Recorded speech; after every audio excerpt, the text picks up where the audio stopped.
मन की शांति जीवन की सबसे बड़ी दौलत है।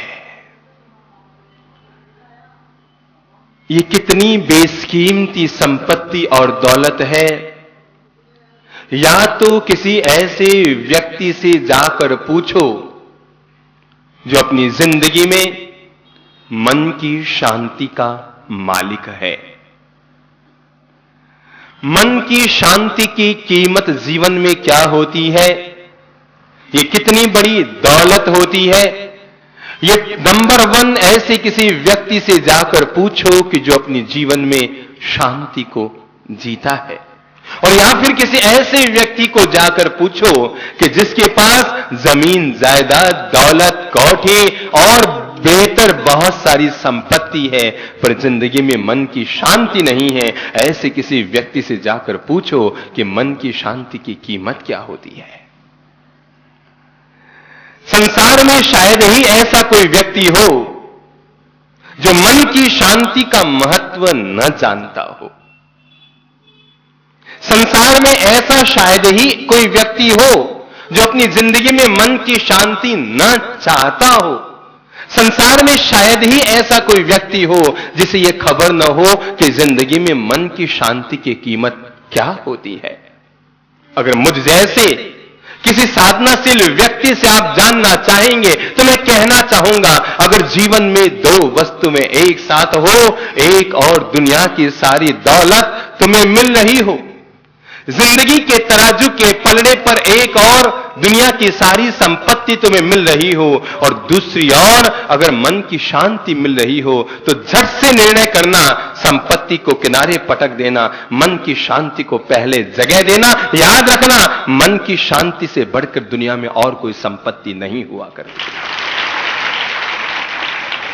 ये तो किसी सिकंदर से जाकर पूछो कि जिसने सारी दुनिया पर अपना साम्राज्य स्थापित कर लिया था। किसी सिकंदर से जाकर पूछो कि जिसने सारी दुनिया की दौलत को अपने कब्जे में ले लिया था, लेकिन इसके बावजूद वो जिंदगी से इसलिए हार गया क्योंकि मन की शांति उसे न मिल पाई। और ये किसी महावीर से जाकर पूछो कि आपने राज रानी को छोड़ा, आपने राजमहल को छोड़ा, आपने अपने नगर और साम्राज्य को छोड़ा, आपने अपने वैभव और सुखों को छोड़ा, क्या पाने के लिए? महावीर के सामने 2 विकल्प थे, बुद्ध के सामने 2 विकल्प थे। आपकी तो क्या सुंदर पत्नी होगी, बुद्ध की पत्नी तो इतनी सुंदर थी, राजकन्या से विवाह हुआ था, और महावीर की पत्नी इतनी खूबसूरत कि शायद यहां कोई देखने को ना मिले। और संपत्ति और दौलत के नाम पर जितनी पूरी संपत्ति भीलवाड़ा की है ना, इतनी अकेले महावीर और बुद्ध के पास दौलत थी। सोचो, सोच कर सोचे। हर संपन्न आदमी जीवन में सोच कर सोचे कि ऐसी क्या मजबूरी आ पड़ी कि 28-30 साल की उम्र में महावीर को और 30-32 साल की उम्र में बुद्ध को अपने पुत्र और पुत्री को छोड़कर, राजमहल को छोड़कर, सुखों को छोड़कर, अपनी राजधानियों को छोड़कर और परिजनों को छोड़कर और जंगल की यात्रा प्रारंभ करनी पड़ी। आखिर क्यों? वे समझ गए दौलत में 80 साल जीकर भी शांति न मिलेगी, चलो मैं शांति के लिए निकल पड़ो। और जो व्यक्ति दौलत का मालिक होता है वो जीते जी पूजा जाता है, जो मन की शांति का मालिक होता है वो 2500 साल के बाद भी पूजा जाता है। यह है कीमत मन के शांति की। इसलिए सिकंदर दौलत का मालिक बना और महावीर शांति के मालिक बने। महावीर और सिकंदर में थोड़ा सा फर्क है, एक संपत्ति का मालिक बना, एक शांति का मालिक बना। और जो व्यक्ति अपनी जिंदगी में शांति का मालिक बन गया है वो व्यक्ति समझ सकता है कि जीवन में शांति की कीमत क्या होती है। अगर लाखों खोने पर भी मन की शांति मिलती हो तो बुद्धि का उपयोग कर लेना और अपनी जिंदगी में मन की शांति को जगह और तवज्जो दे देना। जीवन में वे संबंध बनाओ जिन संबंधों से मन को शांति मिलती हो। जीवन में वो व्यवहार करो जिस व्यवहार से तुम्हारे और दूसरे के मन को शांति मिलती हो।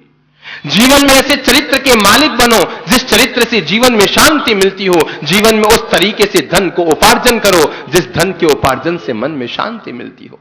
ऐसे मित्रों को जीवन में बनाओ कि जिनसे मन की शांति मिलती हो। ऐसे धर्म के स्थानों पर जाओ जहां जाने से मन को शांति मिलती हो, और ऐसे परिजनों के बीच बैठो जहां बैठने से मन में शांति मिलती हो। जहां बैठने से मन अशांत होता हो, अगर तुम वहां के अध्यक्ष हो तो पहला मेरा कहना मानो, कल की तारीख में वहां से इस्तीफा दे दो, क्योंकि अध्यक्ष की कीमत है पर मन की शांति से बढ़कर नहीं है।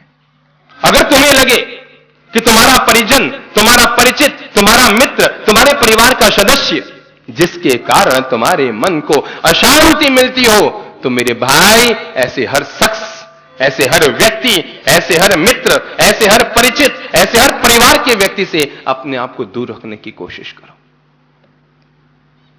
अगर हमें लग जाए कि इस व्यक्ति से, इस स्थान से, इस संबंध से, इस परिचय से मन को अशांति मिल रही है, 1 मिनट के लिए भी आंख की शर्म न रखूंगा।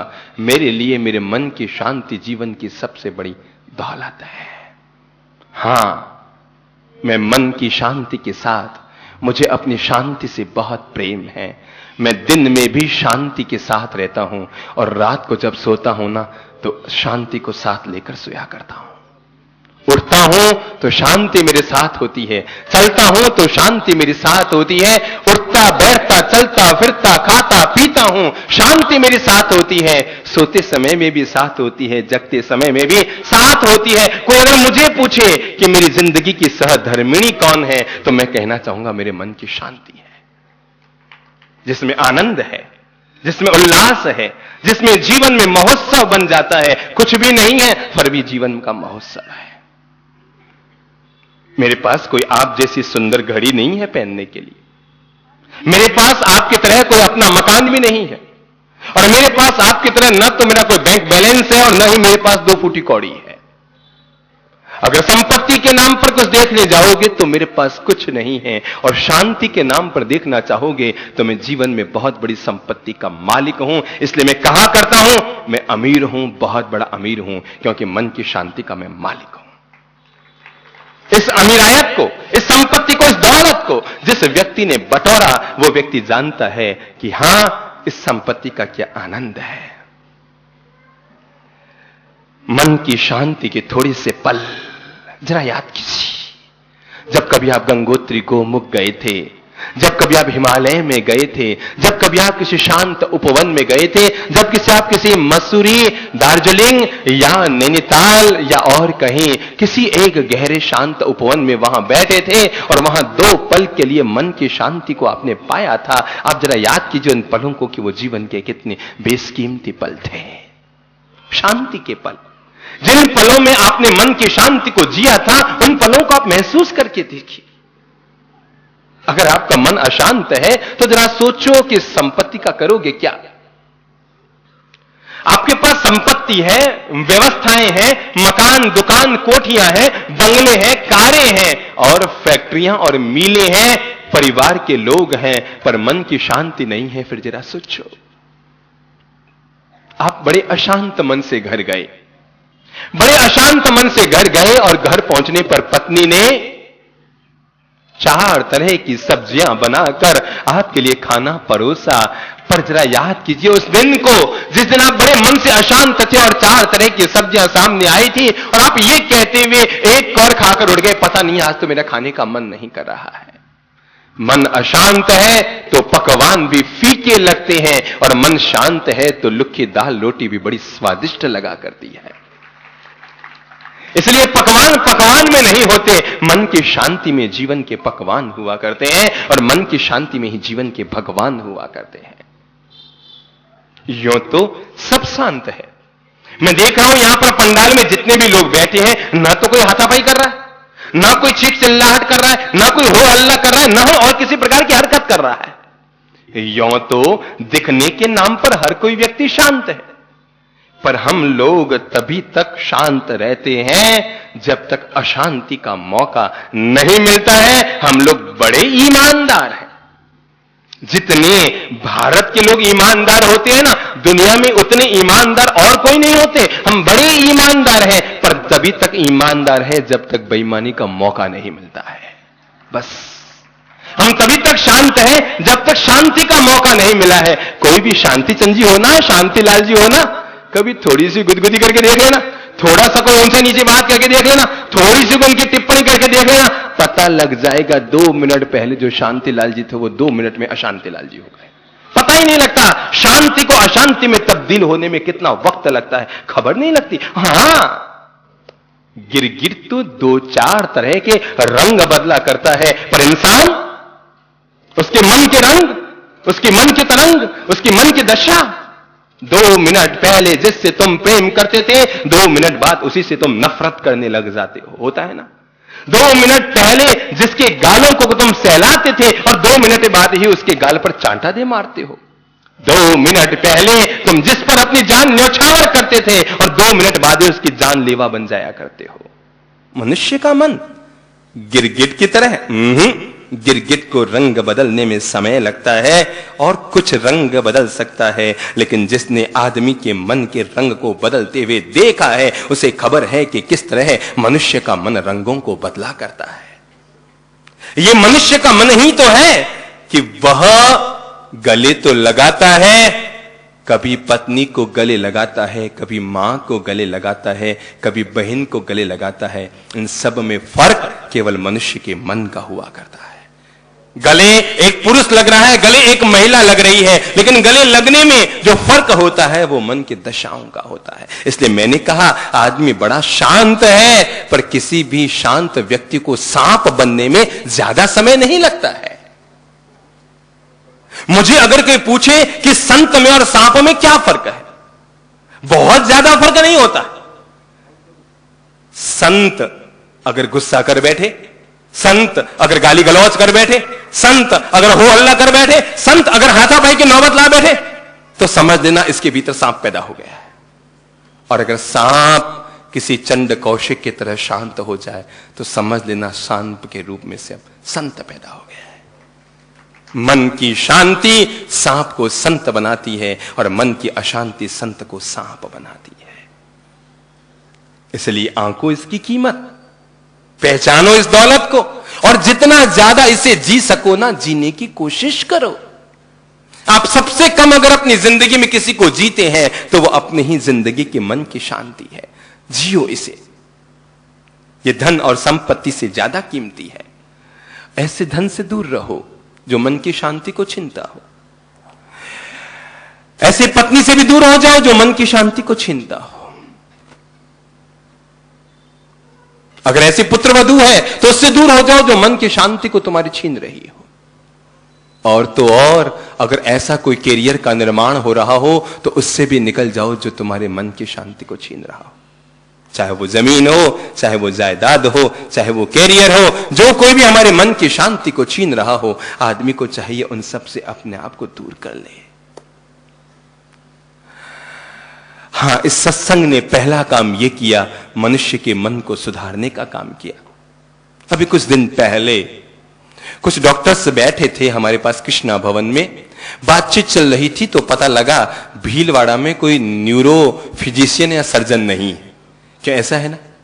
और मैं समझता हूं अगर इस तरह हर 3-3 साल हम आते रहे तो जिंदगी में कभी भी यहां किसी न्यूरो फिजिशियन को बुलाने की जरूरत नहीं पड़ेगी, कभी जरूरत ना पड़ेगी। क्योंकि मनुष्य का मन जब सुधरा रहेगा तो शरीर में रोग ना आएंगे। रोग 90% पहले मन में पैदा होते हैं, उनके बाद वे रोग मनुष्य के शरीर में आया करते हैं।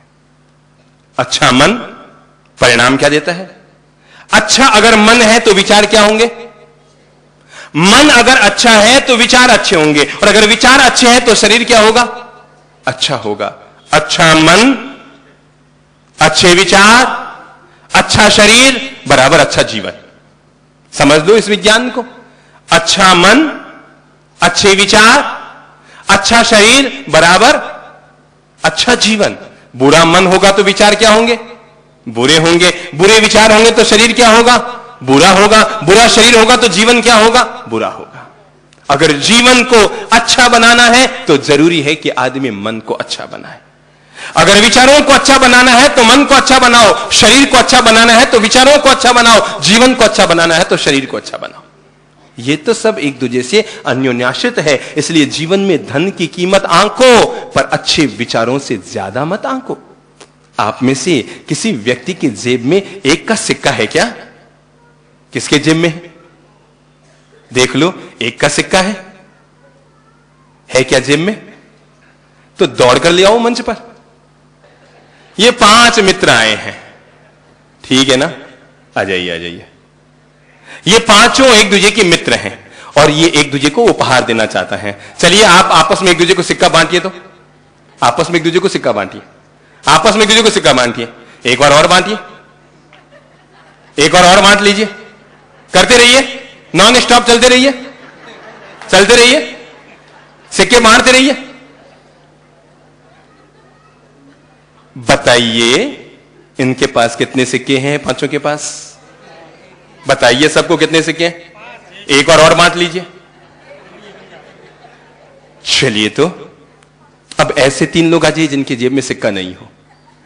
ये 3 लोग आए, इन तीनों के पास सिक्का नहीं है। देखिएगा, मनोविज्ञान समझिए। मैंने कहा ना, अच्छा मन, अच्छे विचार, अच्छा शरीर, अच्छा जीवन। इस जिंदगी के मनोविज्ञान को समझने की कोशिश कीजिए। ये 5 लोग 15 बार एक दूसरे को एक एक सिक्का देते रहेंगे तो कितने सिक्के रहेंगे? एक का एक। ये 3 लोग आए हैं जिनके पास एक भी सिक्का नहीं है, पर इन तीनों के पास एक एक अच्छे विचार हैं। और ये एक दूसरे को जन्मदिन पर, तीनों का जन्मदिन है और एक दूसरे को जन्मदिन पर एक एक अच्छा विचार दे रहे हैं। एक अपना विचार आप इनको दीजिए, एक आप अपना अच्छा विचार इनको दीजिए, ये एक अच्छा विचार इनको देंगे। आप मुझे बताइए, तीनों के पास कितने विचार हुए? कितने हुए? 3। जीवन का विज्ञान समझकर जाना, सिक्के को जितना बांटोगे सिक्का हमेशा एक का एक रहेगा, और अच्छे विचारों को जितना दोगे वे हमेशा 3 गुने होते जाएंगे। ये जीवन का मनोविज्ञान है। और जिस व्यक्ति ने जीवन के इस मनोविज्ञान को समझ लिया, वो व्यक्ति जानता है कि शांति की क्या कीमत होती है और सिक्के की क्या कीमत होती है। हाँ प्रभु, बैठी। समझ में आया जीवन का मनोविज्ञान? विचारों को दोगे, विचारों को लोगे तो विचार बढ़ते रहेंगे, और सिक्के लेन देन करते रहोगे तो उतने के उतने बने रहेंगे।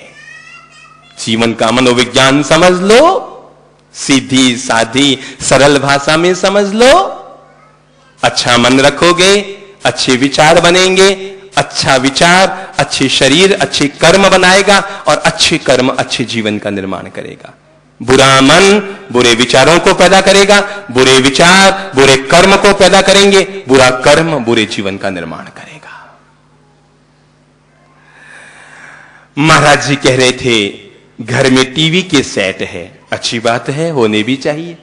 घर में टीवी के सेट है, उधर देखो तो सोफा सेट भी है, और महिलाओं के गले को देखो तो डायमंड सेट भी है। टीवी के सेट भी है, डायमंड सेट भी है, सोफा सेट भी है, और भी सारे सेट होंगे। पर ये सारे सेट तब कितने भूंडे लगते हैं, कितने मन को चुभते हैं। एक महिला के गले में लटका हुआ डायमंड सेट उसके मन को कितना चुभता है। जब पति के कारण उसका मन अपसेट होता है, उसका माइंड, तो उस अपसेट माइंड में वो डायमंड का सेट मन को कितना चुभता है। इसलिए डायमंड सेट है या नहीं, सोफा सेट है या नहीं, टीवी सेट है या नहीं, इन सबको ठीक है, हो तो भी ठीक, नहीं हो तो भी ठीक, पर अपने माइंड को कभी भी अपसेट मत करो। अपने माइंड को कभी भी अपसेट मत करो। अपने दिलो दिमाग को हमेशा बेहतर, अच्छा रखने की कोशिश करो। ये महिलाएं, इतनी सारी हजारों महिलाएं रोज यहां सामायिक करती है। आप मुझे बताएंगे सामायिक किस लिए की जाती है? सामायिक इसलिए की जाती है ताकि हम 1 घंटा शांति की जिंदगी जी सके, परिवार से मुक्त, परिचितों से मुक्त, झंझटबाजी से मुक्त, सिरपच्ची से मुक्त, लेन देन से मुक्त होकर 1 घंटा हम शांति की जिंदगी जी सके, इस भाव को लेकर सामायिक करते हैं। इसलिए सामायिक तो क्या है? घड़ी में चाबी भरना है। सामायिक क्या है?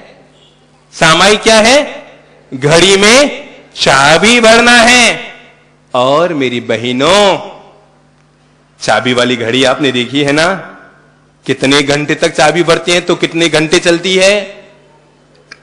24 घंटे चाबी भरती है तो 1 मिनट चलती है, ऐसा है ना? ऐसा नहीं है, तो उल्टा बोल गया ना मैं। तो आप सुधार दो मेरी गलती को। 1 मिनट चाबी भरते हैं तो 24 घंटा चलती है। जीवन का यही तो विज्ञान है कि एक सामयिक करो और 24 घंटे शांति से जियो। ये तो घड़ी में चाबी भरने की तरह है।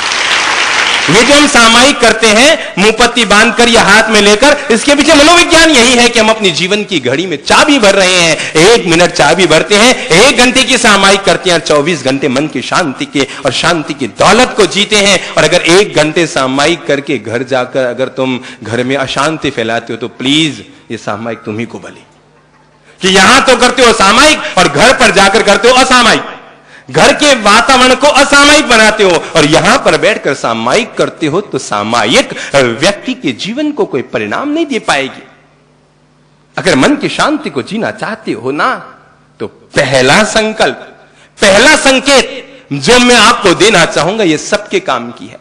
एक बच्चे के काम की, बूढ़े के काम की, जो पंडाल के अंदर बैठे हैं उनके काम की और जो बाहर बैठे हैं उनके काम की। जीवन में हर काम को सजगता से कीजिए। जीवन में प्रत्येक कार्य को सजगता से कीजिए, नंबर 1। दूसरी बात जो मैं कहना चाहूंगा, जीवन के प्रत्येक कार्य को सजगता से कीजिए, पर उसका जो भी परिणाम आ जाए उसे सहजता से स्वीकार कर लीजिए। बस मन की शांति को जीवन में बनाए और बचाए रखने का अगर सबसे सहज, सरल, सौम्य मार्ग है तो वो इतना सा है, जीवन के प्रत्येक कार्य को कैसे करेंगे? रट लो इस शब्द को, जीवन के प्रत्येक कार्य को कैसे करेंगे? सजगता से। सजगता का मतलब सावधानी से।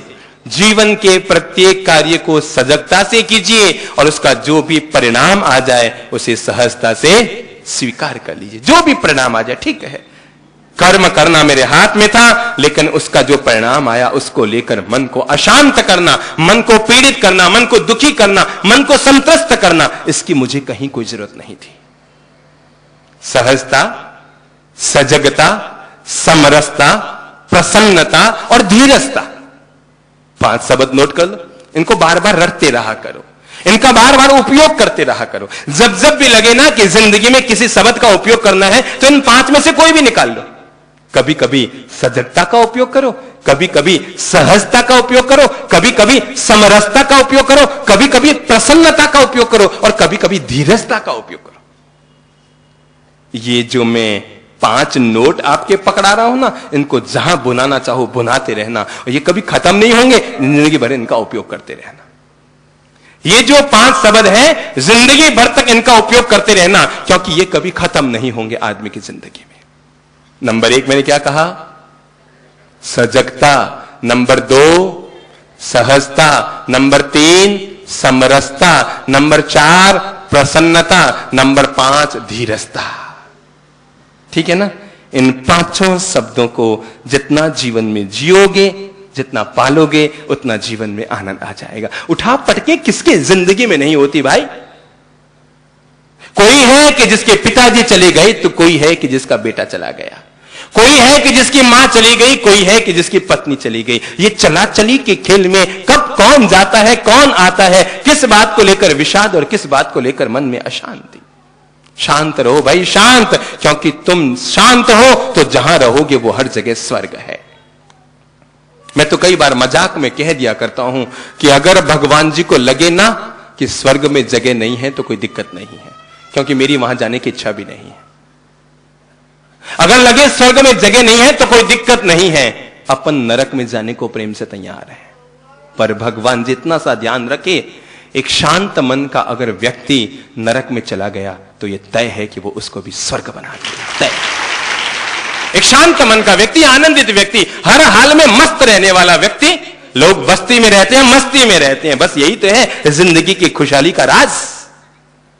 तुम रहते हो बस्ती में और हम रहते हैं मस्ती में। बस्ती में रहे वो गृहस्थ है और मस्ती में रहे वो ही फकीर और संत है। बस इतनी सी पहचान है। फकीर में, गृहस्थ में, संत में ज्यादा वर्ग नहीं है। जो बस्ती में रहते हैं वो गृहस्थ कहलाते हैं, जो अपनी मस्ती में मन लागो यार फकीरी में, जो अपनी मस्ती में मस्त रहता है, मानकर चलो वही व्यक्ति संत है। इसलिए किसी शांत मन के व्यक्ति को अगर नरक में डाल दो तो वो उसे स्वर्ग बना देगा, और अशांत मन के व्यक्ति को अगर स्वर्ग में डाल दो तो वो उसे भी नरक बना देगा। बच्चों, नरक से कौन सा नरक? जो मेरे और आपके भीतर पल रहा है, मन की अशांति के रूप में, कोलाहल के रूप में, वैर विरोध के रूप में, कषाय के रूप में, एक दूसरे के प्रति कटुता के रूप में, एक दूसरे के प्रति टिक्का टिप्पणी, इन सब के रूप में जो एक नरक हमारे भीतर पल रहा है। आदमी को चाहिए कि वो मरने के बाद क्या स्वर्ग में जाएगा, जब तक कि उसके खुद के भीतर ही अभी भी नरक पल रहा है। कोई भी बेटा अपने बाप के मरने के बाद उसके फोटो के नीचे नारकीय अमुक चंद जी नहीं लिखता, स्वर्गीय लिखता है। पर आदमी खुद जानता है कि जीवन भर जो नरक को जिया है, वैर विरोध, कसाय, कलह, संघर्ष, कटुता, एक दूसरे के प्रति छीना झपटी, एक दूसरे के प्रति टिप्पणी, निंदा, प्रतिक्रिया में जो व्यक्ति जिंदगी को काटता रहा है, जरा सोचो, जिसने पूरी जिंदगी नरक में जी है, क्या वो मरकर स्वर्ग में जा सकता है? हटाओ अपनी जिंदगी में जो अंतर मन में नरक पल रहा है, उस भीतर में पलने वाले नरक को हटाओ, ताकि स्वर्ग को जीवन में इजाद कर सको। नरक को बहुत जी लिए, नरक को बहुत जी लिए, अब तो जीवन में स्वर्ग को जीने की कोशिश की जाए, जीवन में स्वर्ग को जीने का प्रयास किया जाए। और जो व्यक्ति ये प्रयास करता है, वही तो जीवन में शांति का मालिक बन पाता है। ठीक है, हो जाए सो जाए। एक बार क्या हुआ, एक सरदार जी अपनी पत्नी के साथ किसी कॉलोनी में जाकर बसे। सरदार जी अपनी पत्नी के साथ किसी कॉलोनी में जाकर बसे, और कॉलोनी के लोग रोज देखते कि राज क्या है। कॉलोनी में अगर 60 घर है तो 60 के 60 घरों में कभी न कभी रोने की, चीखने की, हो हल्ले की आवाज आती है। पर सरदार जी के घर की खासियत, उनके घर से हमेशा हंसने की आवाज आती है। जब देखो तो हंसने की आवाज, कभी पति हंसता है और कभी पत्नी हंसती है, दोनों की हंसने की आवाज आती है। एक दिन आखिर कॉलोनी के लोग इकट्ठे हुए ये पता करने के लिए कि आखिर इसका राज क्या है कि जब देखो तब इनके घर से पति के भी हंसने की आवाज आती है और पत्नी के भी हंसने की आवाज आती है। आखिर एक दिन कॉलोनी के सारे लोगों ने सरदार जी को घेर लिया और घेर कर पूछा, भैया एक बात तो बताओ, हम आज तक ये राज नहीं समझ पाए, तुम्हें हमारी कॉलोनी में आए 6 महीने हो गए, लेकिन हर घर से कभी रोने की, चीखने की, लड़ने की, हो हल्ले की आवाज आती है, पर तुम्हारे घर से जब भी आवाज आती है, एकमात्र किसकी? हंसने की आवाज आती है। इसका राज क्या है? सरदार जी ने कहा, क्या बताऊं भैया, दरअसल मेरी पत्नी बड़ी गुस्सैल है। तो लोगों ने कहा गुस्सैल है तो फिर हंसने की कहां बात? कहने लगे, साहब मेरी पत्नी बड़ी गुस्सैल है और गुस्से में जो भी हाथ लगता है उठाकर सीधी मुझ पर फेंकती है। क्या करती है? कभी बेलन, कभी गिलास, कभी कटोरी, कभी थाली, कभी वो चकला, जो हाथ लगे, कभी कटौती, जो हाथ लगे उठाकर सीधी मुझ पर फेंकती है। तो कॉलोनी के लोगों ने पूछा, इसमें हंसने की क्या बात है? कि साहब बात तो यही है, जब निशाना लग जाता है मुझ पर तो वो हंसती है, और जब निशाना चूक जाता है तो मैं हंसता हूं। हम दोनों जिंदगी में हंसते ही रहते हैं। ठीक है ना? रहो खुश, बस इसी तरह मुस्कुराते रहो। मुस्कुराने का आनंद बड़ा गजब है। और मुस्कुराना, एक बार क्या हुआ, भीलवाड़ा के एक पति पत्नी आगरा गए। आगरा गए कि ताजमहल घूम कर आते हैं। तो गए और स्टेशन पर उतरे, बाहर आए। इसको क्या कहते हैं? रिक्शा ही कहते हैं ना, वो बाहर जा रहा है उधर, रिक्शा ही कहते हैं ना इसको, आदमी आगे चलाता है, रिक्शा कहता है ना। हाँ, तो एक रिक्शे वाले के पास गए और जाके कहा, भैया हमें ताजमहल जाना है देखने के लिए, कितने पैसे लोगे? उसने कहा, फर्स्ट क्लास के 15 रुपये, सेकंड क्लास के 10 रुपये और थर्ड क्लास के 5 रुपये। तो भीलवाड़ा के उस व्यक्ति ने कहा, यार तो गजब का आदमी है, दुनिया में कभी किसी रिक्शे में थोड़ी देखा आज तक। चलिए देखा क्या कि फर्स्ट क्लास के 15 रुपये, सेकंड क्लास के 10 रुपये और थर्ड क्लास के 5 रुपये। तो उन्होंने कहा, भैया एक बात बता, तो एक बात छोड़ के 15, 10, 5 पर ये बताओ, फैसिलिटी क्या क्या देगा, सुविधा क्या क्या देगा? तो 15 रुपये में क्या सुविधा, 10 रुपये में क्या सुविधा, 5 रुपये में क्या दुविधा? उसने कहा, देखो साहब, अगर आप फर्स्ट क्लास में बैठेंगे तो 15 रुपया, और फर्स्ट क्लास में ऐसे ले जाऊंगा, पहले सीट वीट को रुमाल से साफ करूंगा, फिर आपको बैठाऊंगा और बिल्कुल अच्छे से रास्ते से, जहां पर एक भी खड्डा ना हो, उस रास्ते लेकर जाऊंगा। तो इस बात का फर्स्ट क्लास का 15 रुपया। तो क्या सेकंड क्लास में क्या कि फिर आपको सीट पर बैठाऊंगा और उस गली में से जहां पर केवल खड्डे ही खड्डे हैं, खड्डे ही खड्डे हैं, और आप बैठे बैठे मुझे गालियां ठोकते रहेंगे, ऐसे रास्ते से आपको लेकर जाऊंगा, ये सेकंड क्लास के 10 रुपये। तो उन्होंने कहा फिर थर्ड क्लास के 5 रुपये, ये थर्ड क्लास में क्या फैसिलिटी है? उसमें कहा मैं आपकी पत्नी के पास बैठूंगा और आप आगे रिक्शा चलाएंगे।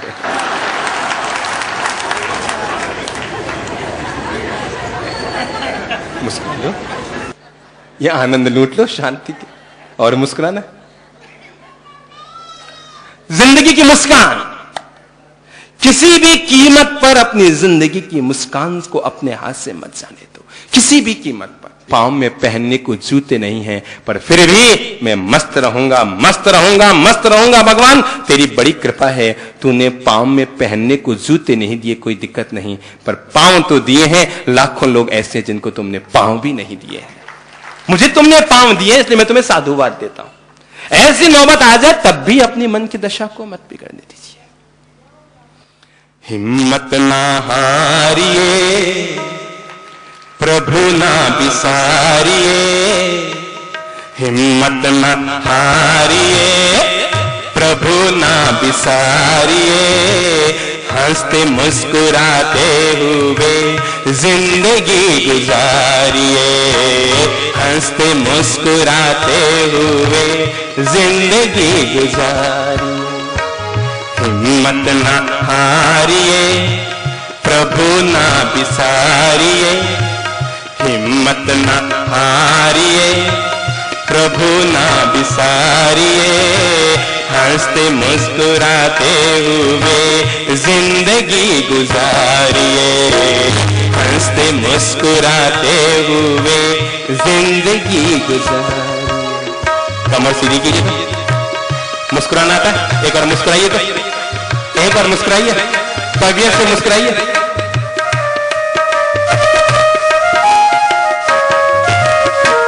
हिम्मत ना हारिए, प्रभु ना बिसारिए।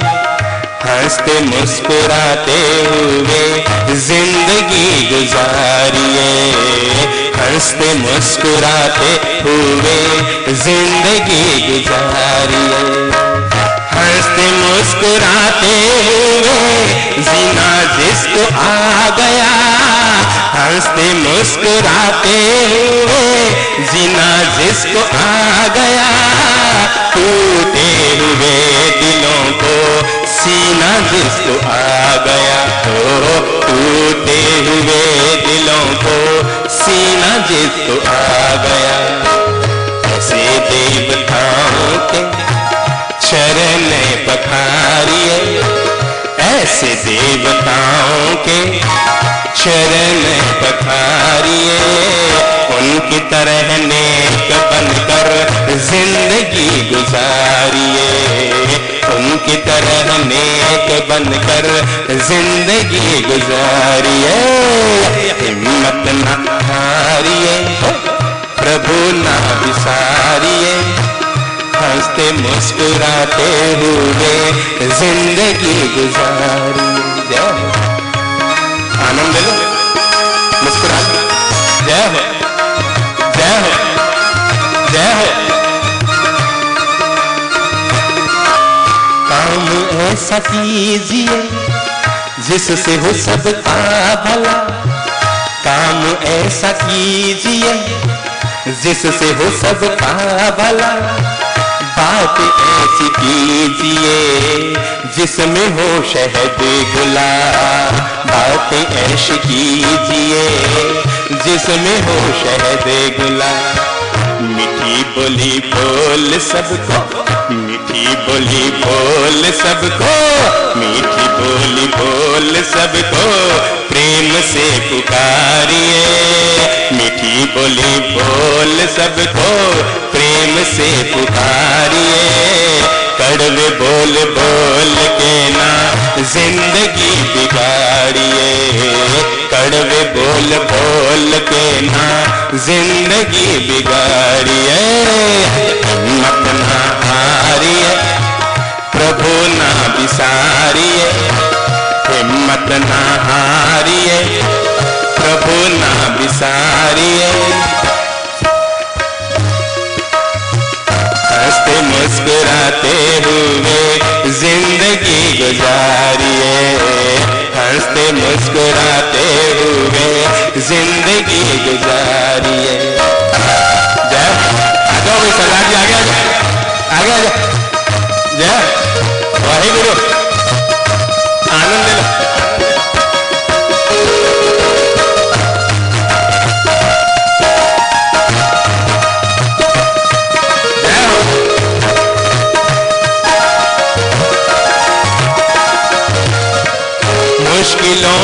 मुसीबतों का करना हो जो खात्मा, मुश्किलों मुसीबतों का करना जो खात्मा, हर समय कहते रहिए शुक्र है परमात्मा, हर समय कहते रहिए।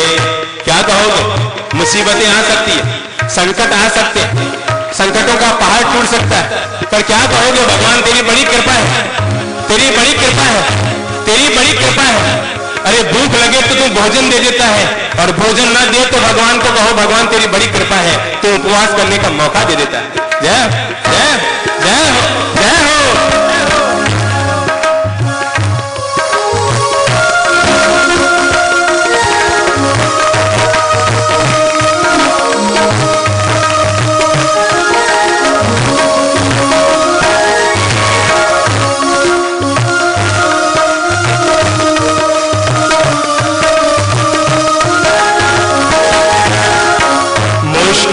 मुसीबतों का करना हो जो खात्मा, हर समय कहते रहिए शुक्र है परमात्मा, हर समय कहते रहिए शुक्र है परमात्मा।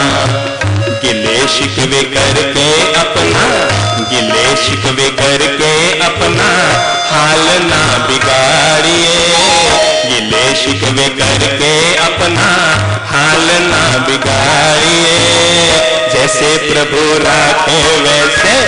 याद कर लो, ये जीवन का मंत्र है।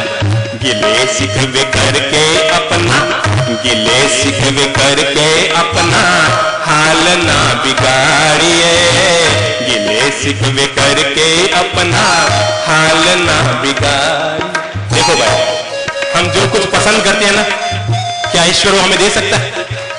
दे सकता है क्या? हम जो कुछ पसंद करते हैं ईश्वर वो हमें नहीं दे सकता, इसलिए हम दुखी हैं। हम जो कुछ पसंद करते हैं ईश्वर हमें वो नहीं देता, इसलिए हम दुखी हैं। हमारे सुख का राज केवल इतना सा है, जो ईश्वर ने दिया है उसे पसंद कीजिए और हर हाल में मस्त रहिए।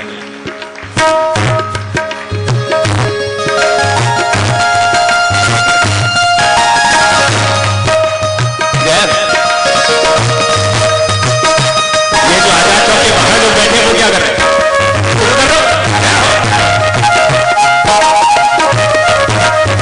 तो पूरी बाहर में दीवार भरी हुई है।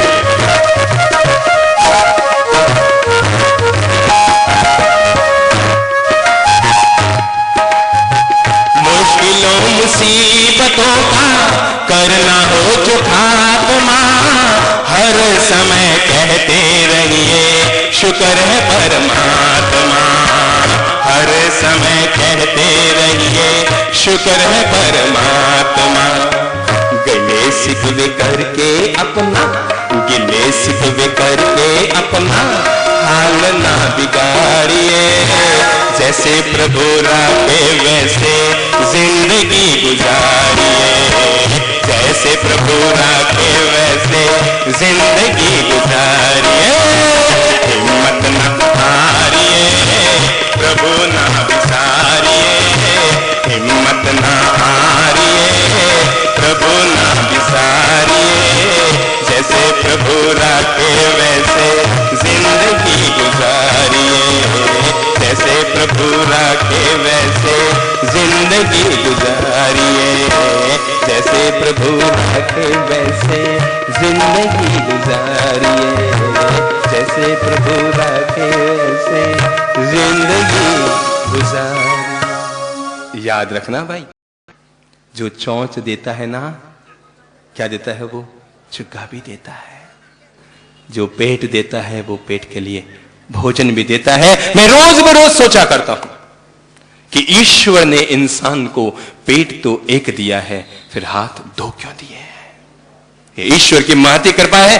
इसलिए सदा ईश्वर को साधुवाद दो कि भगवान तेरी मेहरबानी है, तूने पेट एक दिया है पर हाथ दो दिए हैं, और दो हाथ इसलिए दिए हैं ताकि तुम एक हाथ से अपना पेट भर सको और दूसरे हाथ की कमाई से किसी गरीब का पेट भर सको। बस इसलिए भगवान ने तुम्हें दो हाथ दिए, और जो भगवान ने दो हाथ दिए हैं उन दोनों हाथों का भरपूर उपयोग करो औरों के पेट को भी भरो, अपने पेट को भी भरो।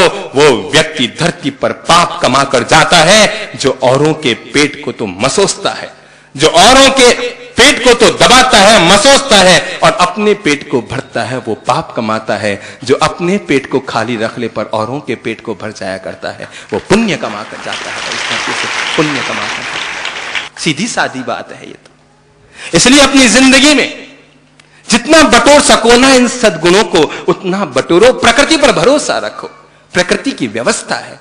दुनिया में कोई कबूतर कभी खेती नहीं करता भाई, दुनिया में कोई गाय कभी खेती नहीं करती, दुनिया में कोई भैंस कभी खेती नहीं करती, दुनिया में कोई जीव जंतु जानवर कभी खेती नहीं करता है। पर ईश्वर की व्यवस्था देखो, खेती इंसान करता है, पर ईश्वर और प्रकृति की व्यवस्थाओं को प्रणाम करो कि ईश्वर खेती जो करता है उसके लिए धान पीछे पैदा करता है, और जो खेती नहीं करता उन जानवरों के लिए घास पहले पैदा करता है, और घास पैदा करने के बाद ऊपर धान लगाया करता है।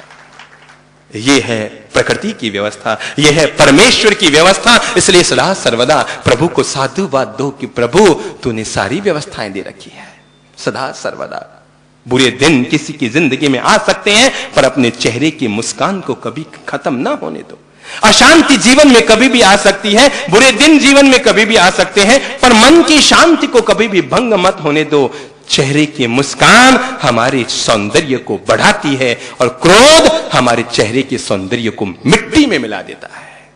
दोनों काम करके देख लो मेरे भाई, 24 घंटा मुस्कुरा कर देख लो, और फिर अपना फोटो खिंचवाओ तो पता लगेगा ऐश्वर्या राय तुम्हारे सामने पानी भरती है। करके देख लेना ईश्वर।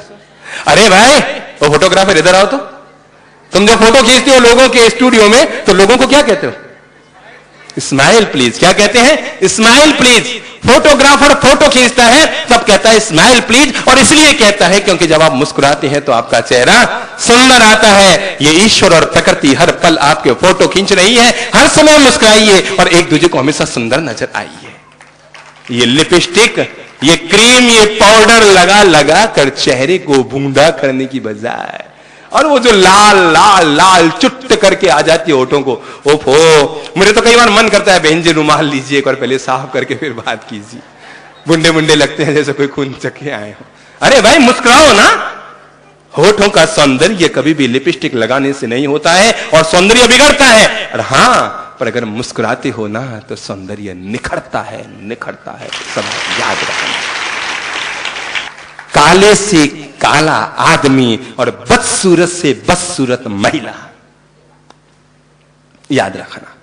काले से काला आदमी और बदसूरत से बदसूरत महिला तब बड़ी सुंदर लगती है जिस समय वो मुस्कुराती है। सदा याद रखना। और गोरी घट्ट महिला तब बड़ी बूंदी लगती है जब वो गुस्से में बिल्कुल आग बबूला हुई होती है।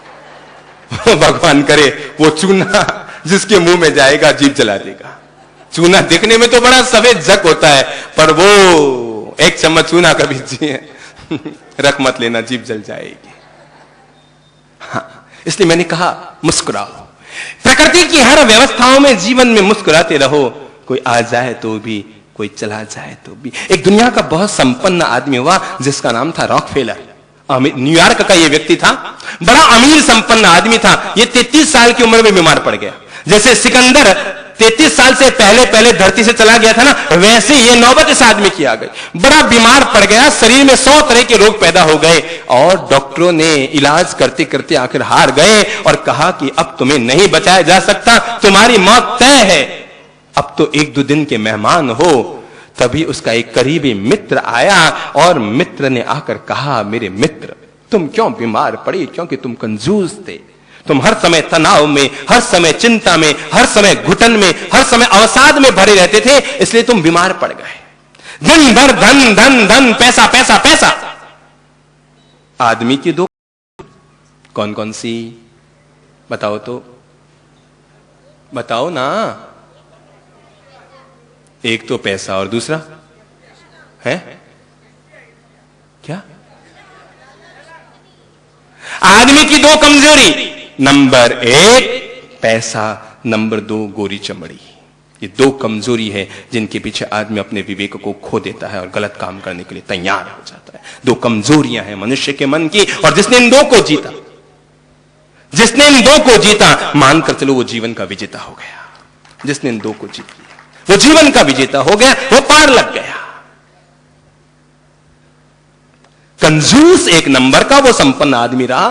चिंता, तनाव, घुटन, अवसाद, इस तरह के रोगों को जीवन में पालता रहा। और आखिर उसके मित्र ने कहा, एक काम करो, डॉक्टर कहते हैं कि तुम मरने वाले हो, कोई दिक्कत नहीं, तुम केवल एक काम करो, आज से खूब दान देना शुरू करो, औरों की सेवा करना शुरू करो, हमेशा मुस्कुराना शुरू करो, हमेशा मन की शांति को जीना शुरू करो।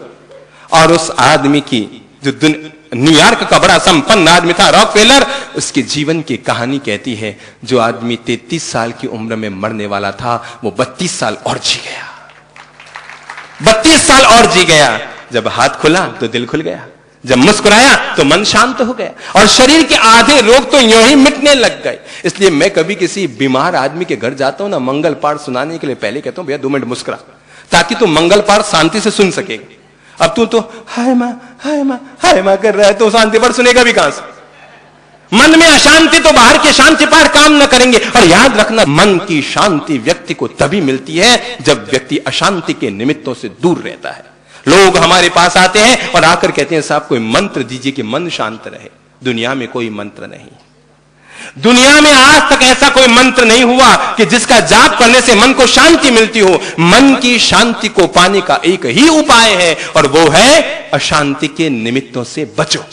घृणा से बचो, नफरत से बचो, कलह से बचो, वैर विरोध से बचो। इन सब से अगर बचोगे तो मानकर चलो तुम्हारा मन शांत रहेगा, शांत रहेगा, शांत रहेगा। और नहीं तो जैसे सूखा खेत होता है ना, जैसे सूखा तालाब होता है ना, वैसे ही जिस आदमी का मन अशांत है, उसकी जिंदगी सूखे खेत की तरह हो जाया करती है, सूखे खेत की तरह। जिसका मन अशांत है, उसकी जिंदगी सूखे खेत की तरह हो जाया करती है। इसलिए मन की शांति को महत्व दो। अभी कुछ महीने पहले मैंने खबर पढ़ी थी, न्यूयॉर्क के चिड़ियाघर में गोरिल्ला पैदा हुआ, नर गोरिल्ला।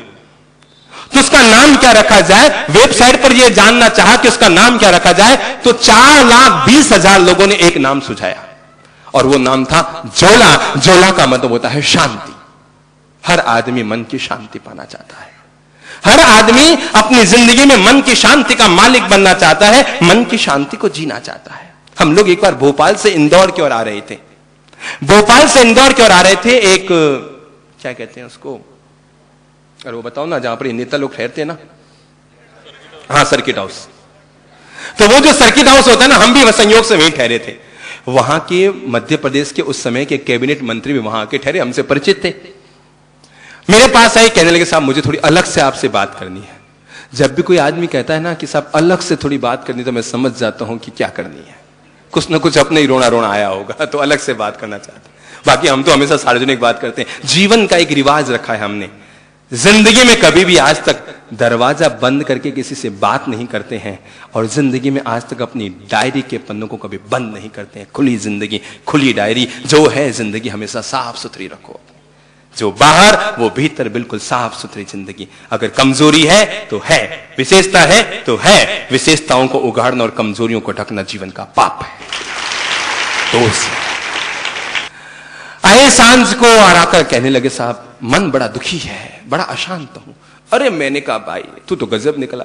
तू जब यहां आया, तुमसे पहले हम आए थे, हम आए तो हमें तो चौकीदार को समझाना पड़ा, भैया आसपास में कोई जगह नहीं है, सर्किट हाउस में एक रूम खोल दिया, हम रात भर रुकेंगे, सुबह निकल जाएंगे। और तू जब आया ना, तो एक जीप पुलिस की आगे थी, एक जीप पुलिस की पीछे थी, लाल बत्ती की कार में तू बैठ कर आया है, और जब भीतर आया तो यहाँ के चौकीदार ने तुम्हें वो क्या नमस्ते सैल्यूट भी मारा है, और तुम कहते हो मन अशांत है।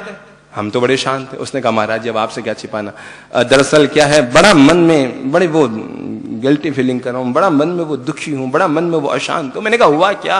कि साहब मेरा नंबर मुख्यमंत्री बनने में था, बन नहीं पाया, कैबिनेट मंत्री बन के जिंदगी काट रहा हूं। मैंने कहा, कैबिनेट मंत्री बन गए इसकी खुशी नहीं है, मुख्यमंत्री ना बन पाए इसका जिंदगी भर रोना रोते रहोगे 5 साल। रो मत, क्या करोगे? हंसो, मुस्कुराओ, हंसते मुस्कुराते हुए जिंदगी को जियो, ताकि जिंदगी रोज होली हो जाए, रोज दिवाली हो जाए, और रोज ही ईद का त्योहार हो जाए, अगर हंसते मुस्कुराते हुए आदमी अपने जीवन को जिए तो। इसलिए मैंने पहला निवेदन क्या किया, अपने जीवन से उन बुराइयों को निकालो जो जीवन को नरक बना रही है, और अपने जीवन में स्वर्ग को इजाद करने की कोशिश करो। पहला काम करो। अगर आप मन की शांति को पाना चाहती है ना, मैं पहला निवेदन करूंगा, पहला काम करो, अप्रिय प्रसंग और हादसों को भूल जाओ। जो तुम्हारे मन में बार बार कोई अप्रिय हादसा मन में जगह बना रहा है, उसको भूल जाओ। ठीक है, ऐसा होना था, हो गया, कोई बात नहीं। ऐसा होना था, हो गया। मेरी जिंदगी में भाग्य में ऐसा लिखा था, हो गया, कोई बात नहीं। जैसा जिंदगी में होता है, हो जाता है। उसे हमेशा पॉजिटिव लो। राजा रणजीत सिंह के पता है कितनी आंख थी? एक आंख थी। और पता है ये एक आंख जन्म से नहीं थी। एक बार वो जंगल में थे अपने सभासदों के साथ, और किसी ने पत्थर फेंका, उनकी आंख फूट गई। वो राजसभा में आए, आंख का उपचार हुआ तो सभासदों ने शोक व्यक्त किया और कहा, महाराज भगवान ने बड़ा बुरा किया, आपकी एक आंख चली गई। उन्होंने कहा, रणजीत सिंह ने कहा, जो जवाब बड़े बड़े संत नहीं दे सकते वो रणजीत सिंह ने जवाब दिया। उसने कहा, किस बात के लिए शोक? भगवान ने क्या बुरा किया? भगवान ने तो बहुत अच्छा किया। हमारे धर्म शास्त्र कहते हैं सबको एक नजर से देखो। भगवान ने एक आंख ले ली, अब सबको एक ही नजर से देखूंगा, सारी दुनिया को एक ही नजर से देखूंगा। जब भी कोई अप्रिय हादसा हो जाए जिंदगी में, किसी के साथ भी हो सकता है ना, मेरे साथ, आपके साथ, किसी के साथ हो सकता है, हर अप्रिय हादसे में हमेशा अपनी जीवन का पॉजिटिव, सकारात्मक, कोई अनुकूल चिंतन देखो। ईश्वर ने जो किया है शायद अच्छे के लिए किया होगा। वो याद है ना, स्वेट मार्डन की कहानी बताई थी ना शायद, जब हम 3 साल पहले आए थे, कि वो जिससे प्रेम करता था उसने किसी और से शादी कर ली। स्वेट मार्डन मन ही मन बड़ा दुखी हो गया, शोकाकुल हो गया, मानसिक तौर पर प्रताड़ित हो गया, और उसने तो एक कमरे में जाकर अपनी जिंदगी दफन करने की सोच ली। साल भर के बाद एक दिन वो अपने ही घर में बैठा था और अपनी प्रेमिका के याद में सूख कर कंकाल हो गया था, क्योंकि उसने धोखा देकर दूसरे से शादी कर ली। उसने अखबार उठाया और अखबार में देखा, एक दिन एक न्यूज थी कि एक आदमी ने फांसी खा ली। उसने जब फोटो देखा तो पता लग गया, और कोई नहीं, ये तो उसी की प्रेमिका का पति है। और नीचे उसने न्यूज में पढ़ा, मरने से पहले वो लिख के गया कि उसकी पत्नी का व्यवहार इतना कर्कश था कि जिससे तंग आकर वो आत्महत्या कर रहा है। स्वेट मार्डन खड़ा हुआ, हाथ ऊपर किए, भगवान से कहा, भगवान तुम बड़ा मेहरबान है, बहुत अच्छा किया तूने मेरी उससे शादी नहीं कराई, नहीं तो आज अखबार में फांसी पर लटका हुआ फोटो उसका नहीं होता, मेरा छपा होता फोटो उसका नहीं होता। तो ईश्वर की लीला, ईश्वर की व्यवस्था, प्रकृति और भाग्य की व्यवस्थाओं को सदा प्रेम से स्वीकार करो, उसको लेकर मानसिक रोना मत रहो। ठीक है, जिंदगी में होना था, हो गया। किसी के जीवन में कोई भी अप्रिय या प्रिय घटना हो सकती है। हाँ भाई, जब भी सांस भीतर लो ना,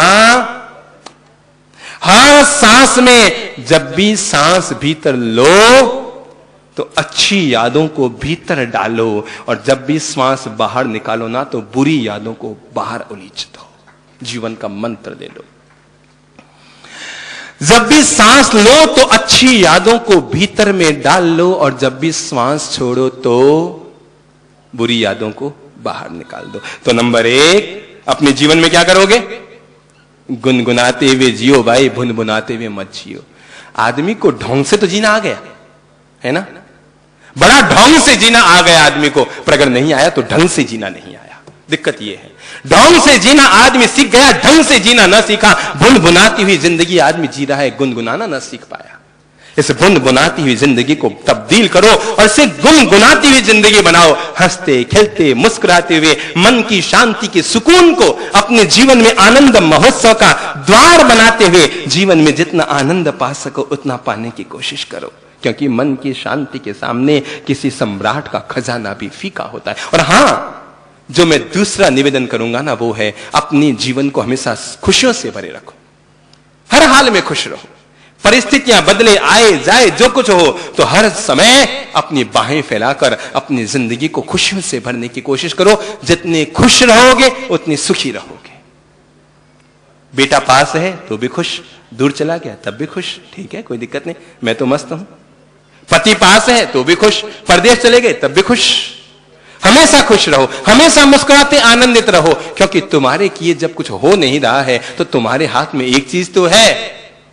मरते हुए बेटे को रोकना तुम्हारे हाथ में नहीं, मरते हुए पति को रोकना तुम्हारे हाथ में नहीं, मरते हुए परिजन को रोकना तुम्हारे हाथ में नहीं, लेकिन मरती हुई अपने मुस्कान को रोकना तुम्हारे हाथ में है। और मुस्कुराओ और अपनी मरती हुई मुस्कान को रोको। तबीयत से अपनी जिंदगी जियो, तहे दिल से अपनी जिंदगी जियो। उठा पटक भरी जिंदगी तो होनी ही चाहिए ना, कभी चढ़ते हैं कभी उतरते हैं, यही तो प्रकृति की व्यवस्था है। कभी आदमी चढ़ता है कभी उतरता है, इसलिए जो कुछ हो ना उसे बड़े प्रेम से, बड़े आनंद भाव से, हर समय प्रेम भाव से उसको स्वीकार कर लो। हमेशा हर हाल में खुश, प्रसन्न, आनंदित बने रहो। उठने से पहले एक बड़ी जीवंत घटना मैं आपको कह देना चाहता हूं, बड़ी जीवंत घटना। चलिए 5 मिनट के अंदर अंदर 2 घटनाएं कहता हूं, जो घटनाएं आपके जीवन में हर पल काम आएगी। कहते हैं एक सम्राट जिसकी इच्छा थी कि आखिर इस ब्रह्मांड का सत्य क्या है मैं जान लूं। उसने बड़े बड़े संतों को, महंतों को, पंडितों को, पुजारियों को, ज्ञानियों को अपने यहां आमंत्रित किया, पुरोहितों को अपने यहां आमंत्रित किया और सबसे जानना चाहा कि सत्य क्या है। हर कोई आता, कोई शास्त्र खोलकर कहता देखो गीता में ये सत्य है, भागवत में ये सत्य है, आगम में ये सत्य है, महावीर का ये सत्य है, बुद्ध का ये सत्य है। पर राजा के दिमाग में बात घर न की। एक दिन एक 80 साल का बूढ़ा फकीर आया और उसने आकर कहा कि सम्राट, मैं जब बच्चा था मेरे गुरु ने मुझे कहा था कि मैं तुम्हें एक ताबीज देता हूं, इस ताबीज को तुम अपने भुजाओं पर सदा बांध के रखना, क्योंकि इसमें जीवन का सत्य लिखा हुआ है। पर मेरे गुरु ने शर्त रखी थी, इसको कभी खोलना मत। मैं तुम्हें एक ताबीज बांध कर देता हूं, इसमें जीवन का सत्य लिखा है, पर इसे कभी भी खोलना मत। उस दिन खोलना जब लगे कि संकट की अंतिम घड़ी आ गई है। पर सम्राट, मेरे जीवन में ऐसी कोई घड़ी न आई, मैंने इसको न खोला। अगर तुम मुझे वचन दो कि तुम भी इसे कभी नहीं खोलोगे, संकट की बड़ी से बड़ी वेला आने के बाद ही तुम इसे खोलोगे, तो मैं तुम्हें यह दे सकता हूं। सम्राट ने हां भर ली और वो जीवन का सत्य सम्राट ने ताबीज में रखकर अपनी भुजा पर बांध लिया। दिन पर दिन बीते, सम्राट रोज सोचता इसे खोलूं, पर संत वचन ले गया था कि इसे कब खोलोगे, जब संकट की अंतिम वेला हो। और कहते हैं 2-4 साल के बाद एक बार पड़ोसी राजा ने सम्राट पर हमला किया।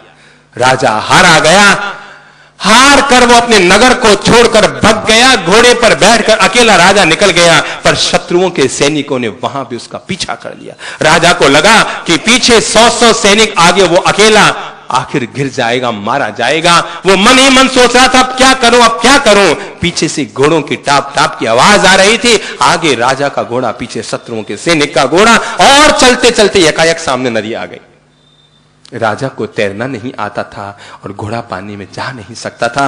राजा नीचे उतरा, सोचने लगा अब क्या करूं, अब क्या करूं, अब क्या करूं, मेरी मौत तय। कि तभी संत का दिया हुआ वो ताबीज से याद आया। संत ने कहा था संकट की अंतिम वेला में से खोल लेना। राजा ने झट से ताबीज को तोड़ा, उसे खोला।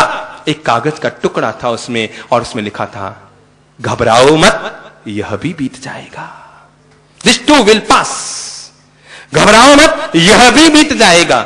सम्राट चौंका, ये जीवन का मंत्र, हां, मैं 10 मिनट पहले एक नगर का राजा था और आज अपने जीवन का मारा नदी के किनारे खड़ा एक भिखारी के रूप में हूं। वो बीत गया तो ये भी बीत जाएगा। दिस टू विल पास।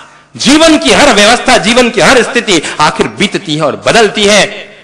शत्रु सैनिक रास्ता भटक गए, राजा तक ना पहुंच पाए। राजा आसपास के नगरों में गया, अपने छोटे छोटे गांवों में गया और वापस अपनी सैन्य शक्ति को इकट्ठा किया। वापस अपने ही नगर पर उसने आक्रमण किया, विजय प्राप्त की। जब उसका वापस राज मुकुट पहनाया जा रहा था, राज मुकुट शीश पर रखते ही उसका चेहरा मुरझा गया।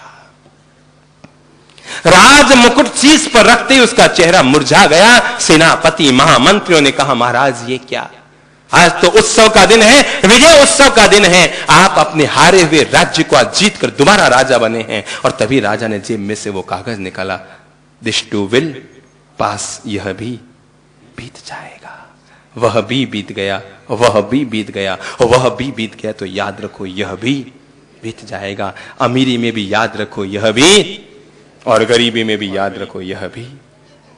हां मेरे भाई, जो व्यक्ति जीवन की समझ पा लेता है यह भी बीत जाएगा। अगर सुख के दिन है तो वो भी, और दुख के दिन है तो वो भी, दोनों ही दिन बीत जाएंगे। जिसने जीवन की सच स्वीकार किया वही जीवन का मालिक बन गया। शादी से पहले पत्नी की कभी याद नहीं आई, और शादी के बाद जब जुड़ाव बढ़ा और पत्नी पिहर गई तो खाना खाते समय भी पत्नी की याद, ऑफिस जाते समय भी पत्नी की याद, कार चलाते समय भी पत्नी की याद, भोजन करते समय भी पत्नी की याद, रात को बिस्तर पर सोने गए तो पत्नी की याद, और सुबह आंख खुली तो पत्नी की याद। याद रखना भाई, आदमी जितना इस तरह अपनी पत्नी को याद करता है, अगर आपने उतना परमात्मा को याद किया होता तो खाना खाएं तब उसकी याद। ठीक है ना? ओहो, तुलसीदास जी के साथ हुआ था ना, याद है ना? अरे पत्नी की याद में, ये तो थोड़े भले आदमी केवल याद ही करते होंगे। वैसे इनके जो पीछे बैठे ना, उनकी हालत इससे भी गई बीती थी। उनको तो नींद ही नहीं आती थी, उन्होंने तो नींद तो ली थी ना, पीछे वालों को तो नींद ही उड़ गई थी, रात भर सपने संजोते रहते थे, करवटें बदलते रहे। तो तुलसीदास पत्नी की याद में, मन है मनुष्य का, मैंने कहा ना, कौन मन किधर भटकेगा। पत्नी की याद में तुलसीदास निकल पड़े घर से। पत्नी पियर गई थी, नई नई शादी हुई थी, और पता नहीं वो नई नई शादी होने के बाद मन पर ऐसा भूत सवार होता है कि बस मन ही नहीं लगता फिर तो। और वो तुलसीदास निकल पड़े, रात को ही निकल पड़े कि जाऊंगा पत्नी के पास, मेरा मन नहीं लगता, मेरा मन नहीं लगता, मेरा मन नहीं लगता। और तब कहते हैं कि वो रात को निकल पड़े, बीच में थी नदी, नदी को पार करने का कोई साधन न मिला कि तभी अंधेरे में लगा कि कोई लकड़ी का बड़ा टुकड़ा, कोई तख्ता बहता हुआ आ रहा है। तुलसीदास उस पर बैठ गए, उस पार निकल गए, लकड़ी के तख्ते को किनारे रखा, पत्नी के घर के पास पहुंचे तो देखा दरवाजा बंद है, पर पत्नी के कमरे के खिड़की के बाहर कोई मोटी डोरी लटक रही है। उसको पकड़कर तुलसीदास ऊपर गए। पत्नी ने देखा, अरे रात को 1 बजे आप कहां से आए ऐसे मेरे पियर में? कहा बस मन नहीं लग रहा था। देखिए प्रेम हो तो ऐसा हो, है ना? ऐसे कभी जाओ ना पत्नी के पास मिलते तो मजा ही आता है। तो पत्नी ने देखा तुलसी को इस तरह आए हुए, तो वो चौंकी कि रात को 1 बजे ऐसे कैसे आए? कहा कुछ नहीं, बस मन नहीं लग रहा था। तो नदी कैसे पार की? कहा लकड़ी का तख्ता बह रहा था। पत्नी ने नीचे झांका, बिल्कुल नदी के किनारे उनका घर था। पत्नी ने नीचे झांका और देखा, बिजली चमकी और उसे पता लगा वो लकड़ी का तख्ता नहीं, वो तो अकड़ा हुआ मुर्दा था। और जिसे डोरी समझ लिया था वो डोरी नहीं, वो तो कोई अजगर था। पत्नी ने कहा तुलसी, जितना रस, जितना राग, जितना प्रेम तेरा काम के प्रति है, अगर उतना ही राम के प्रति होता तो तुम दुनिया का महान आदमी बन जाता। जितना पत्नी के प्रति है, अगर उतना ही परमात्मा के प्रति होता तो सोच तो क्या बन जाता।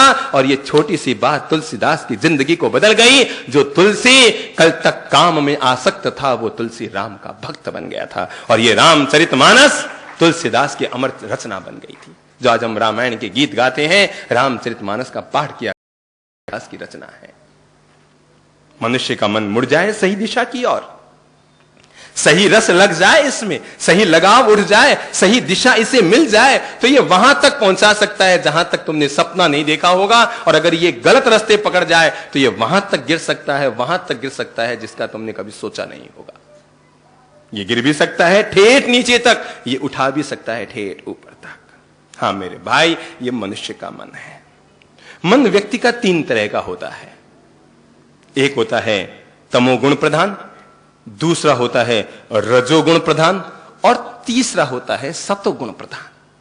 मनुष्य का मन 3 तरह का होता है। पहला होता है तमोगुण प्रधान, दूसरा होता है रजोगुण प्रधान, और तीसरा मैंने क्या कहा?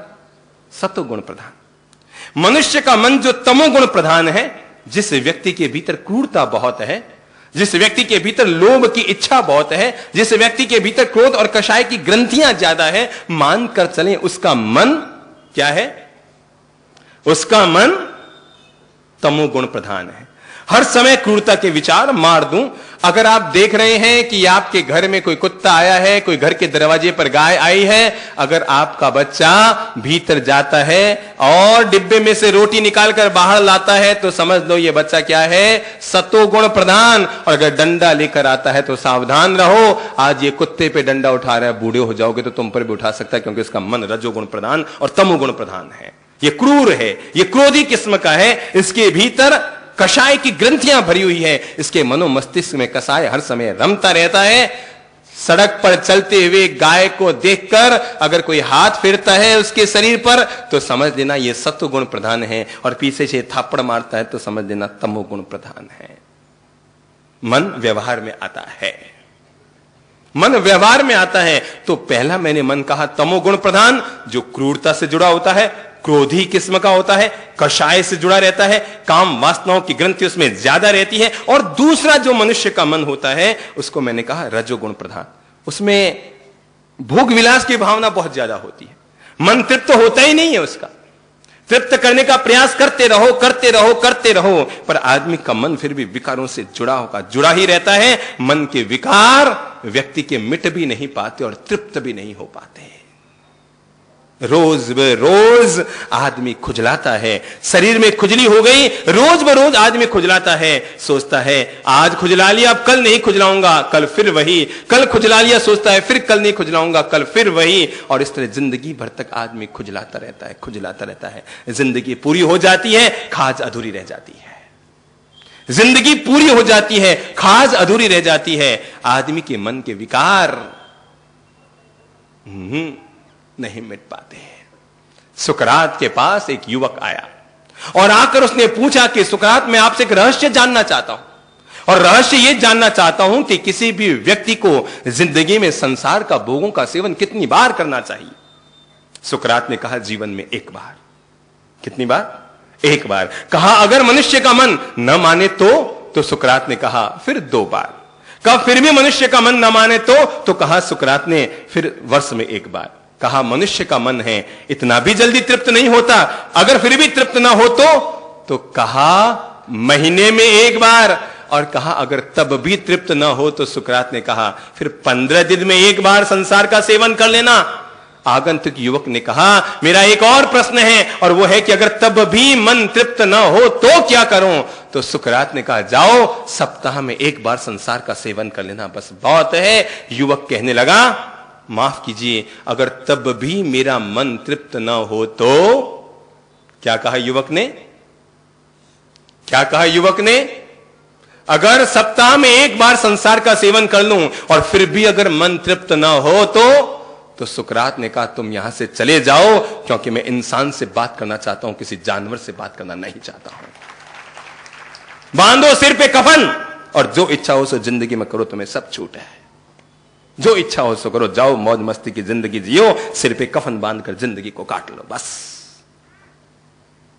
मन तृप्त नहीं होता आदमी का, बहता रहता है बहाव में, और आदमी का मन फिर भी अधूरा का अधूरा, अतृप्त का अतृप्त बना रह जाता है, अतृप्त का अतृप्त बना रह जाता है। मैं एक बहुत प्यारी घटना का जिक्र करना चाहूंगा, बहुत प्यारी 2 घटनाएं, और मैं समझता हूं इतनी जीवंत कहानियां कभी कभी मिलती है। कहते हैं ऋषि पाराशर गंगा नदी को पार करना था, सो किनारे पहुंचे। एक ही नौका किनारे खड़ी थी और उस नौका को चलाने वाली एक युवती थी जिसका नाम था मत्स्यगंधा। युवती चलाने वाली थी नौका को, पर वो युवती उम्र 18 साल की थी, सो तो थी ही, पर इतनी सुंदर थी कि ऋषि ने सोचा कि शायद देवों के लोक में भी जो सुंदरता का वर्णन आता है वो भी इसके सामने फीका होता होगा। इतनी सुंदर युवती तो कभी सुनी भी नहीं आज तक। संत ने कहा युवती मुझे उस पार पहुंचा दो। युवती ने कहा आओ महाराज बैठो, मेरा तो काम यही है कि हर कोई आए और उसे उस पार पहुंचा दे। संत बैठ गए, पाराशर बैठ गए। युवती ने नौका को खेना प्रारंभ किया। थोड़ी दूर नौका चली होगी, बीच रास्ता भी पार न किया होगा। उस समय गंगा का पात्र बहुत बड़ा था। ऋषि का मन पिघलने लगा। मैंने कहा ना, मन 70 साल तक राम को जप रहा था और 7 सेकंड में काम का निमित्त पाते ही पिघल जाया करता है मन मनुष्य का। सुंदर युवती नौका पर सवार, आसपास में बिल्कुल निर्जन वन। ऋषि धीरे धीरे युवती के पास खिसकने लगे, धीरे धीरे युवती के पास जाने लगे। युवती ने कहा महाराज ऐसा क्या कर रहे हैं आप तो नौका में पार करने के लिए आए, मैं आपको पार लगा रही हूं, आप मेरे पास क्यों आ रहे हैं? कहने लगे हे युवती, तेरे सौंदर्य पर मेरा मन इतना पिघल गया है कि अब रहा नहीं जाता। युवती ने बहुत मना की। ऋषि और पास होते गए, और तो और जाकर उन्होंने उसका हाथ पकड़ लिया, गले में हाथ डाल दिया उसके। वो युवती चौंकी, कहने लगी, महाराज क्या कर रहे हैं आप? ये इस तरह आप क्या कर रहे हैं मेरे साथ? अरे किसी ने देख लिया तो, किसी की नजर पड़ गई तो? ऋषि ने कहा, चुप, कौन देखने वाला है यहां पर? अरे देखो, बिल्कुल गंगा नदी में न तो कोई नौका है, अरे आसमान में कोई पंछी नहीं है, और नीचे कोई इंसान नहीं देख रहा है, कोई भी दुनिया में नहीं देख सकता। युवती ने कहा, महाराज माफ कीजिए, और कोई नहीं, ये भगवान सूर्य नारायण तो देख रहे हैं ना? और कोई नहीं देख रहा है, पर ये सूर्य नारायण तो देख रहे हैं ना? ऋषि ने कहा, तू मेरी शक्ति नहीं जानती? अरे तू मेरी ताकत नहीं जानती लगता है? अरे ये सूर्य नारायण को ढकना तो मेरे बाएं हाथ का खेल है। और ये कहते हुए ऋषि ने आसमान की ओर जोर से फूंक मारी, आसमान की ओर जोर से फूंक मारी, और 1-2 मिनट में ही आसमान में बादल छा गए और सूर्य नारायण देव बादल में ढक गए। ऋषि पारा सरने का, देखा मेरी तप की शक्ति, मैं सूर्य देव को भी ढकने में समर्थ हूं। युवती खड़ी हो गई, उसने अपनी आंख लाल की और कहा, ऋषिवर धिक्कार है तुम्हें, तुम्हारे पास ये तो ताकत है कि तुम सूर्य देव को ढक सकते हो, पर यह ताकत नहीं है कि तुम अपनी वासना और काम को भी ढक सकते। योग वो नहीं कि व्यक्ति सूर्य को ढक सके, योग वो है जो व्यक्ति अपनी कामनाओं पर विजय प्राप्त करने में समर्थ हो सके। राजा ययाति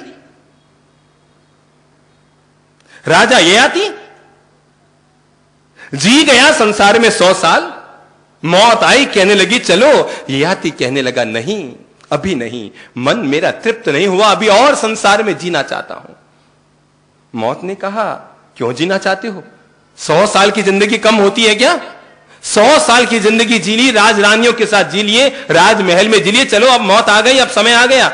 समय आने पर भगवान भी किसी को नहीं रोक पाता, पर ययाति को मौत के पांव में पड़ गया। कहने लगा, मौत बस एक बार मौका और दे दो, मुझे 100 साल की जिंदगी और दे दो, उसके बाद मैं चल दूंगा। ययाति की गिड़गिड़ाहट को देखकर मौत का भी मन पिघल गया।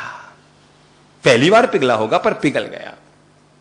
उसने कहा, ठीक है, मैं तुम्हें और सारी राजरानियां देता हूं, जी लो और संसार को, पर मेरी एक शर्त है कि आयु ही मौत कभी खाली हाथ नहीं जाती। तेरे पीछे कोई मरने को तैयार हो जाए, तेरा बेटा, तो मैं उसे ले जा सकती हूं।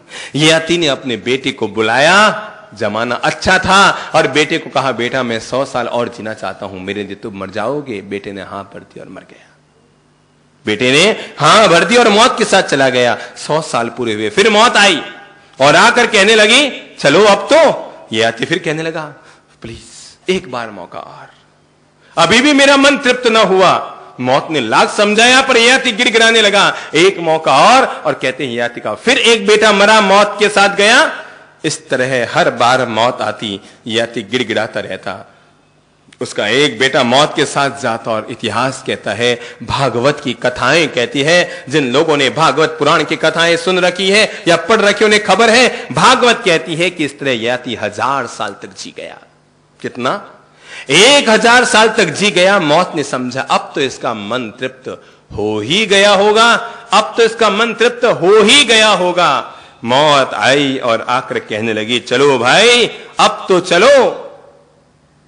ययाति फिर गिड़गिड़ाने लगा, एक मौका और, बस अंतिम एक मौका, केवल एक मौका और, मैं वचन देता हूं कि अगली बार तो तुम्हारे साथ चल ही दूंगा, पर एक मौका मुझे और दो। अभी भी मेरा मन पूरा भरा नहीं है, राजरानियों को मैं जी तो चुका हूं, राजमहल को जी चुका हूं, पर मेरा मन अभी भी तृप्त नहीं हुआ है, तृप्त नहीं हुआ है, तृप्त नहीं हुआ है।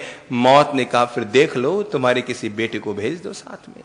और तब ययाति का अंतिम एक बेटा, जिसकी उम्र थी 18 साल की, वो आया सामने और उसने मौत से कहा, अगर मेरा पिता चाहता है 100 साल और जीना, तो लो मैं चलता हूं तुम्हारे साथ। मौत ने उस युवक को समझाया, अलग से लेकर जाकर समझाया कि जा अपने पिता से कह दे कि मैं नहीं मरूंगा। अरे तुमने अभी तक देखा क्या है, शादी नहीं की, ब्याह नहीं किए, राजरानियां नहीं आई, राजमहल नहीं जिया, जीवन के सुख नहीं भोगे। जाके पिता को कह दे कि पिताजी आप मरो, मैं नहीं मरूंगा। बेटे ने कहा, मौत एक बात बताओ। उस युवक ने कहा, मौत एक बात बताओ, इधर बैठा है उसका पिता 1000 साल का और उधर बैठी है मौत। युवक ने कहा कि मेरी एक प्रश्न का तुम जवाब दो मौत, और मेरा प्रश्न यह है, मेरा पिता कितने साल जिया? मौत ने कहा 1000 साल। और 1000 साल में कम से कम 200-300 राजरानियों के साथ जिया होगा, कितना ही भोजन कर लिया होगा, कितना ही कुछ कर लिया होगा। 1000 साल तक मेरा पिता जिया और सारे सुखों को भोगा, तो क्या आज वो तृप्त हो गया है? मौत ने कहा नहीं, वो तृप्त नहीं हुआ है। तो युवक ने कहा बताओ मेरी उम्र कितनी है? मौत ने कहा तू भी 100 साल जिएगा बस। उस युवक ने जो जवाब दिया, मैं चाहूंगा कि इस जवाब को हर आदमी अपने अंतर्मन में जगह दे दे। हिंदू परंपरा की मैंने हजारों कहानियां पढ़ी है, पर इतनी जीवंत कहानी मैंने कभी नहीं पढ़ी। मैं समझता हूं उपनिषद वेद पुराणों का सार उस युवक ने केवल एक शब्द में ययाति के बेटे ने मौत से कहा, और कहा मौत मेरा पिता 1000 साल तक जिया पर उसका मन तृप्त नहीं हुआ। मेरी उम्र 100 साल की है, तो बताओ क्या मेरा मन तृप्त हो जाएगा? मेरा पिता 1000 साल तक जिया पर अभी भी इसका मन तृप्त न हुआ है। मैं अगर 100 साल जी भी लूंगा तो क्या मेरा मन तृप्त हो जाएगा? मौत ने कहा नहीं हो पाएगा। युवक ने कहा लो मुझे ले चलो अभी अपने साथ। अरे जब इस दुनिया से अतृप्त ही जाना है तो 17 साल में जाओ कि 100 साल में जाओ, क्या फर्क पड़ता है? जाना हर किसी को अतृप्त है। ये सागर में गोता लगाने वाला हर इंसान आखिर प्यासा का प्यासा ही रह जाता है। अतृप्त का अतृप्त जाना है। मनुष्य के मन को धरती से जाना है, मनुष्य को धरती से जाना है, पर एक बात तय है कि उसे अतृप्त होकर जाना है। कभी वो न तो संतुष्ट हो पाता है और न ही अपने आप में तृप्त हो पाता है।